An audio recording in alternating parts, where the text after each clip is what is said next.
Hello guys, in today's video I will be showing you how to fix Google Meet.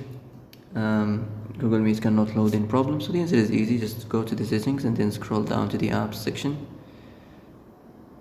Then go to the search Google Meet, and then go to the storage, and here you will find this clear cache option. Click on it. Now you can go check it if it worked, and if it didn't you can try to restart your phone or turn the Wi-Fi off and on, or the Bluetooth or the airplane mode.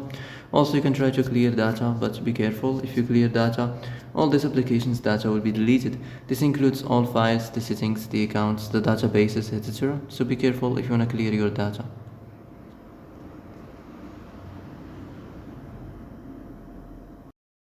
And that's it for today's video. I hope this is the answer you've been looking for. If you like this video, don't forget to like and subscribe, and see you in the next video. Thanks for watching.